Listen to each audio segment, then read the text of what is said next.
বাঙালি খানায় সবাইকে স্বাগত জানাই। আপনারা তো অনেকভাবে আলু পটলের তরকারি রান্না করে খেয়েছেন। একবার আমার মতন করে সহজ পদ্ধতিতে আপনিও শিখে নিতে পারবেন ছোট ছোট টিপস সহ। খেতে কিন্তু খুবই সুস্বাদু হয়েছিল এই গরমের দিনে। তবে আমি আজকে এখানে এত তেল কম মশলা দিয়ে কিভাবে আলু পটলের তরকারি রান্না করলাম, চলুন সেটা একবার দেখে নেওয়া যাক ভিডিওর মাধ্যমে। আশা করছি আজকের ভিডিওটি আপনাদের ভালো লাগবে। সকল বন্ধুদের কাছে অনুরোধ করছি সম্পূর্ণ ভিডিওটি দেখার। এখানে আমি 500 গ্রাম পটল খোসা পরিষ্কার করে ছোট ছোট টুকরো করে কেটে নিয়েছি। তবে একটা পটলকে আমি 2 টুকরো করে নিয়েছি। আপনারা আপনাদের পছন্দ মতন পটলগুলো কেটে নিতে পারেন।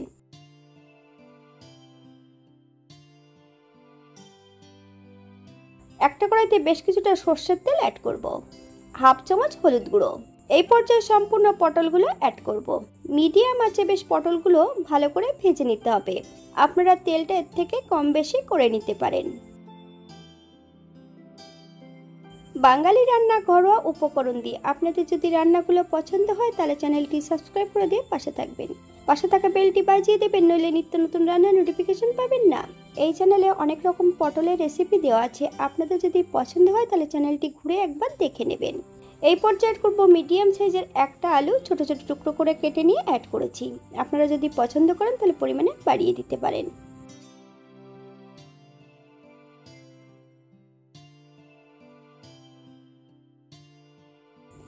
একই তেলে রান্না করব। ফোড়নে রেখেছি সাদা জিরে, একটা টমেটো, হাফ চামচ লবণ, বেশ কিছুটা কাঁচা লঙ্কা। টমেটো থেকে যতক্ষণ কাঁচা গন্ধ বেরোবে ততক্ষণ বেশ ভালো করে ভেজে নিতে হবে।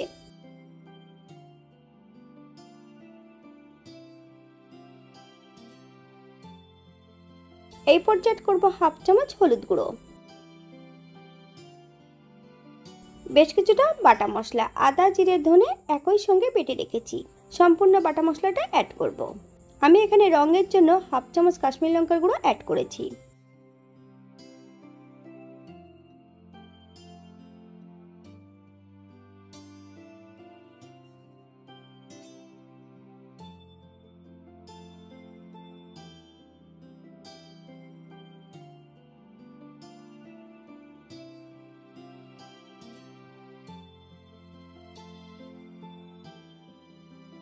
মশলা দেওয়া বাটি থেকে সামান্য একটু জল অ্যাড করব। মশলা থেকে যতক্ষণ তেল না ছাড়ছে ততক্ষণ বেশ ভালো করে মশলাটা কষিয়ে নিতে হবে। আপনারা একবার স্ক্রিনের দিকে ফলো করবেন।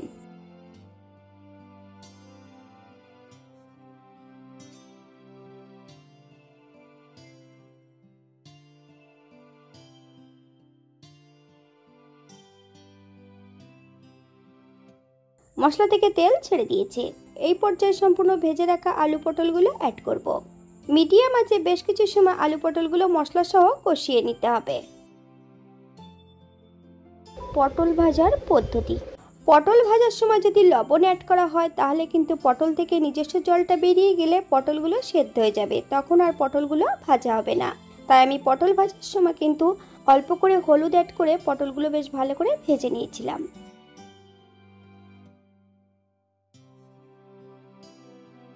এই পর্যায়ে আমি গ্রেভির জন্য 2 কাপ গরম জল অ্যাড করব।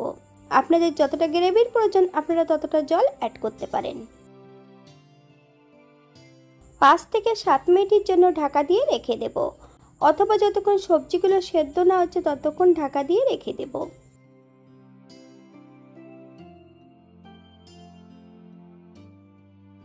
8 মিনিট পর এই পর্যায়ে একবার চেক করে নিতে হবে যে সবজিগুলো সেদ্ধ হয়েছে কিনা। আমি এখানে 1 চামচ চিনি অ্যাড করব। আপনারা যদি পছন্দ করেন তাহলে চিনির পরিমাণটা বাড়িয়ে দিতে পারেন। তবে চিনি অ্যাড করলে 2 থেকে 3 মিনিটের মতন হাই ফ্লেমে রান্না করে নিতে হবে, নইলে চিনির কাঁচা গন্ধটা থেকে যেতে পারে।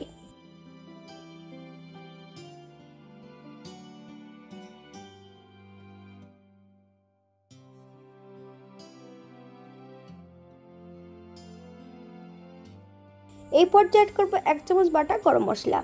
আপনারা এখানে গুঁড়ো গরম মশলাটাও অ্যাড করতে পারেন।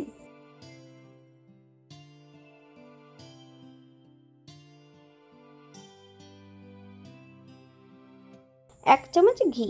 আপনারা যদি পছন্দ করেন তাহলে পরিমাণে বাড়িয়ে দিতে পারেন।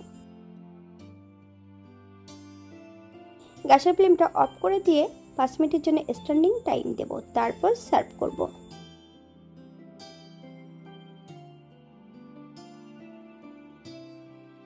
এটা দেখতে যেমন ভারী সুন্দর হয়েছে, এটা রুটি পরোটা সব কিছুর সঙ্গে অসম্ভব ভালো লাগবে। আপনারা বাড়িতে একবার একই পদ্ধতিতে বানিয়ে নেবেন। যারা পেঁয়াজ রসুন পছন্দ করেন তারা অবশ্যই অ্যাড করতে পারেন।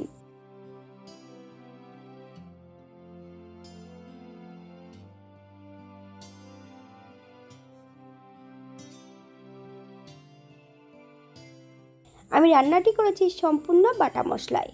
আপনারা এখানে গুঁড়ো মশলা দিয়েও এই রান্নাটা করতে পারবেন। আজকের ভিডিওটি এই পর্যন্ত। সবাই সুস্থ থাকবেন, ভালো থাকবেন। অন্যদিন নতুন রেসিপি দিয়ে আপনাদের সামনে আবার আমি হাজির হব। নতুন ও পুরনো সকল বন্ধুদের অসংখ্য ধন্যবাদ ভিডিওটি দেখার জন্য। হাতে যদি সময় থাকে তাহলে একটা লাইক, কমেন্ট, শেয়ার করবেন।